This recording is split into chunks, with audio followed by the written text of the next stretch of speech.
dressed up and ready to play ball. The Wizard always does the flip when he takes the field.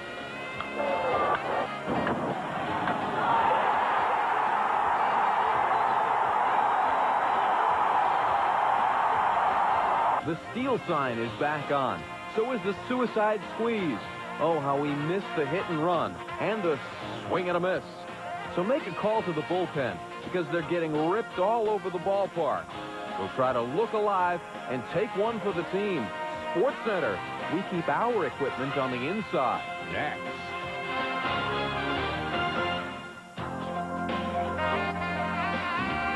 Hello and welcome to the show. Along with Larry Beal, I'm Craig Kilborn.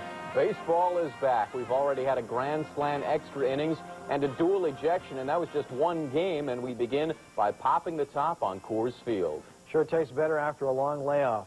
It is good to have the big leaguers back, and it's good to have a new ballpark. Think of the excitement for Colorado Rocky fans on opening day. Oops, Dad spilled his beer. Who cares? Plenty more where that came from. You're in the brand new Coors Field. Coors is the first new ballpark built just for baseball in the National League since Dodger Stadium in 1962. Mets and Rockies from Coors. The best of the Rockies is Coors. 5-1 Rockies, top of 6. Bases loaded for Todd Hundley facing Bill Swift. Good wood, solid spank, grand slam. We're tied at 5. Top of the 9th, tied at 6, Bruce Rumfitt to Bobby Bonilla. And that's a base hit, everybody. Brett Butler scores, 7-6 Mets. Bottom of the 9th, Larry Walker against John Franco. That could be trouble. That's a double. Walt Weiss around from first base, play at the plate. Jeff Kent's relay is not accurate. Weiss scores, tied at 7. We go to extra innings. 10th inning. After striking out, Bonilla walks off, takes off his helmet. Home plate umpire Terry Bovee ejects him for throwing the helmet. Dallas Green sees red, and he's gone. In the 12th, big cat, Andres Galarraga. Deep fly to right center. Brett Butler, do that dance, make that glove. Butler is okay. Top of 13, Jose Vizcaíno. Base hit to left. Brett Butler comes around to score. The Mets take the lead 8-7. Bottom of 13, Jim Tatum hits the pitch off Mike Remlinger down the third base line. A double. Dante Bichette comes around. What a game at Coors. 8-8 tie. Top of the 14th, Joe Orsulak at bat. Fly ball to left. Dante misjudges it. Lands over him. Ricky Otero comes in to score. 9-8 Mets. Bottom of the 14th, down 9-8, 2 runners on. Dante Inferno. Dangerous. Dante Bichette. A high drive. Way back. And there's the storybook ending for the Rockies. The Rockies have won it on the home run by Bichette at last. I'm going to say it one more time, maybe a few more times. It's good to have the big leaguers back. Rockies win. Temperatures were in the mid-30s by the end of the game. Larry Walker had 3 doubles and 3 RBIs. Over 47,000 watched the 4-hour and 47-minute game. By the way, we mentioned Brewski. There's a microbrewery in Coors Field. Yeah. It was the longest game in Rockies history. It ties the NL record for the longest season opener. 5 other openers have gone that long. And it was the longest opener in a new ballpark. Let's go back to Coors and hear from Dante. It just felt really good. I mean, it real crisp off the bat. It was, you know, you could feel the electricity when I hit it. It was just awesome. Guys, I've never seen the guy so excited before. Yeah, that was my pop. He was watching. He's home in Florida and watching on ESPN. And it wasn't the longest opener in a new ballpark. The Braves went 13 innings when they opened Fulton County in 1966, but this was the longest game in Rockies history.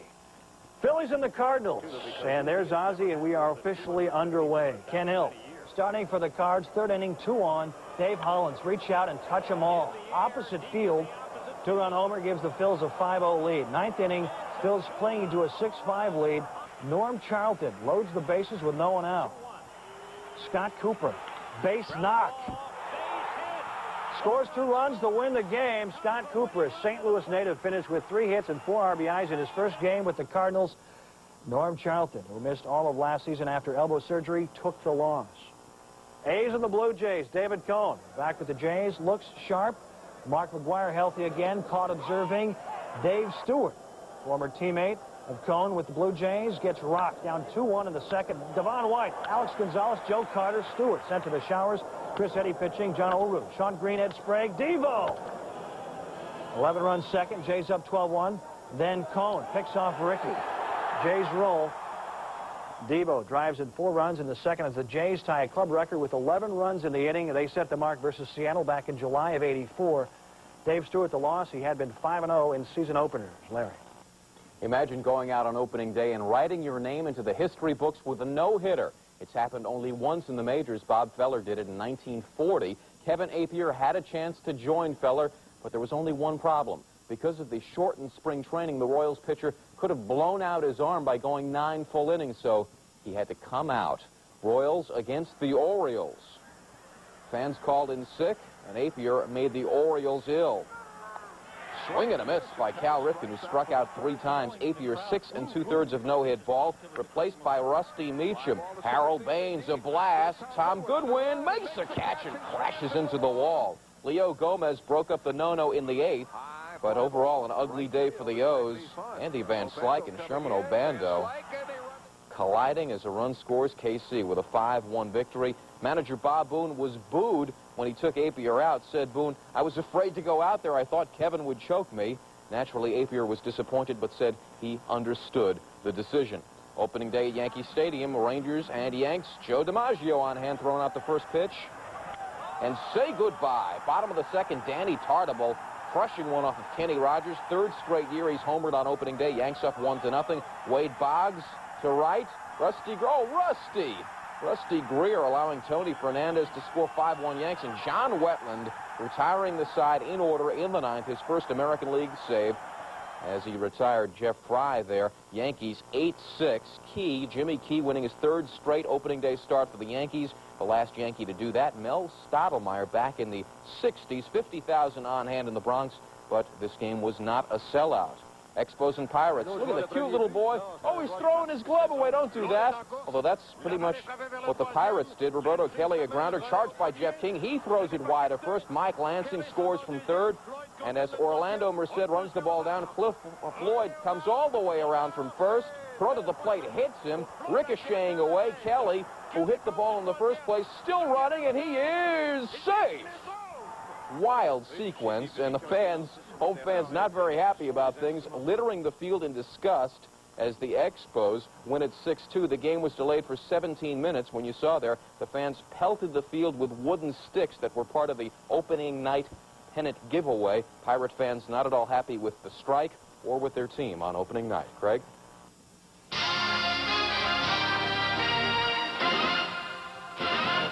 Hey, where is everybody? Don't you want to see the Dodgers and the Marlins? Second game of the season in the 4th. The knuckleball from Tom Candiotti, and Jeff Conine says, "Knuckle this," drilling it off the screen and left. 2-run homer, and we are tied at 2 to the 6th. Eric Karros. Base hit off of Mark Gardner. Raul Mondesi coming around. So does Mike Piazza. But watch him as he crosses the plate, grabs the leg, and has to pull up. The Dodgers would go on to post the victory 4-2. After drawing 42,000 on opening night, the Marlins drew just 18,500 for Wednesday night's game. About Mike Piazza, leaving in the 6th with a strained hamstring. He is listed as day-to-day. Giants and Braves. Greg Maddux, back from having the chicken pox, looking very healthy. J.R. Phillips. Take a seat, my friend. Maddux striking him out looking. This game was all Atlanta. Fred McGriff sends it high, sends it deep, and aloha means goodbye. McGriff 4 for 5 with 2 home runs. Next man up, Dave Justice. Say goodbye. Another shot to right off of Jose Bautista. The Braves back-to-back romp over the Giants. 12-5. Maddux went 5 innings, allowed just 1 hit. Really not too bad for a guy coming back from chickenpox. The pox was really on Terry Mulholland. The newly signed Giants starter gave up 6 runs in just 2 innings. Craig? Jose Canseco never seemed like the kind of guy who couldn't wait to get to the ballpark, but Wednesday, Jose couldn't wait to get to the ballpark. The strike is over. Jose has a new team, and opening day couldn't come soon enough. Jose arrived at Fenway Park early in the morning, 8-ish, we're told, and greeted the fans. Red Sox playing the Twins. Aaron Seeley, opening day nod.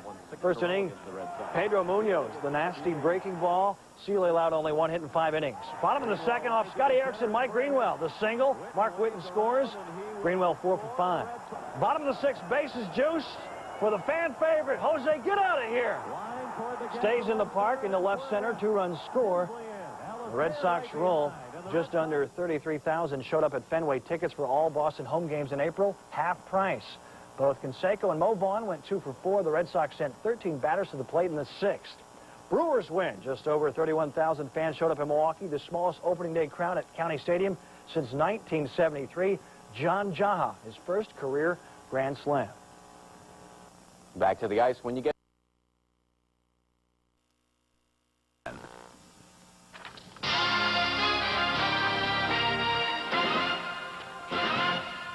Astros and the Padres following a Jeff Bagwell home run. Next batter, Derek Bell, solo shot to right field. Astros up 3-0. A long ball barrage. Phil Plantier in the 6th, taking it out on his former team as well. Another solo shot as the Astros win easily by a final of 10-2. But hey, not all bad for San Diego. The Chicken made his first appearance at Jack Murphy Stadium since '91. Bell, a huge game, 3 for 4, 2 RBIs, and the home run. Cubs and the Reds, 7-1 the final. Jim Bollinger goes 6 shutout innings in his first opening day start. Not bad for a guy who's trying to make the show as a shortstop. A plane flew overhead in the first inning with a sign that read, "Owners and players, to hell with all of you." Yeah, good to have the big leaguers back. Tigers and the Angels in Anaheim. Tim Salmon, monster home run off of Mike Moore as the Angels take a 1-0 lead. Tickets $1 apiece, so 51,000 on hand to watch this game and watch Cecil crush one off of Ross Springer. 2-run shot. The Tigers posting the 5-4 victory. Allenson with a home run, his first since May 27th of '91. And as we said, 51,000, a record opener on hand to check this game out. Craig? Normally in our breakdown segment, we hit you hard, breaking down Shaq and his free throws, Chris Carter and his touchdown catches, and why NBA referees must call the illegal defense at least twice a game. But it's opening day in baseball. Let's kick back, grab some peanuts, and relax. The national pastime returns after a lengthy layoff, and that's our breakdown. Baseball was back, but the fans weren't. There wasn't one sellout on Wednesday. The AL favorite Yankees fell 6,000 short. New York should be proud of their fans, though, because down in Atlanta, the Braves drew less than 50,000 on the opener for the first time since 1978. And Milwaukee had the fewest cheeseheads in the stands in 22 years. Despite the low attendance figures, there were some surprise appearances like the umps who paid to see the Royals game. They were treated to an animated Cal Ripken, who didn't agree with a third strike call. The real umps in New York decided to picket instead of watching their replacements. Too bad. They missed the fashion statement made by home plate ump Bill Deegan. Come on, Billy. The 70s are over. The late start seems to be stifling the starters, as the average outing was only 4 2/3 innings compared to 6 in '94. The limits were most obvious when KC's Kevin Apier was pulled after 98 pitches despite having a no-hitter. And it wasn't a pleasant day on the homestead for baseball's famous free agents. Benito Santiago, Chris Sabo, Mike Devereaux, and Mickey Tettleton looked worthy of pay cuts by going a combined 1 for 16. Could pitcher Dave Stewart salvage that homestead pride? An inning and a third pitched, 9 runs, and an ERA above 47. I guess that's a big no. Understandably, attendance is down from a year ago. No opening day sellouts in '95. And remember, there were some bargains out there at the Big A in Anaheim. Over 50,000 took advantage of $1 tickets. Sounds good. When Sports Center continues, Pete Sampras had hopes of regaining the world's #1 ranking, but that plan is...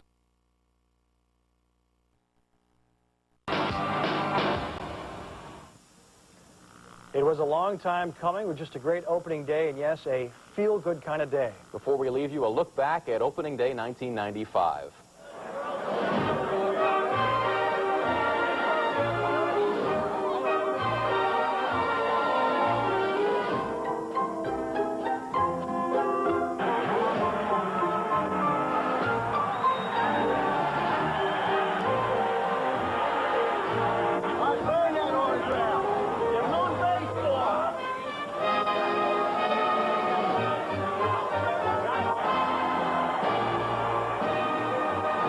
is America's ball game. This is a piece of Americana that nobody can take away from us.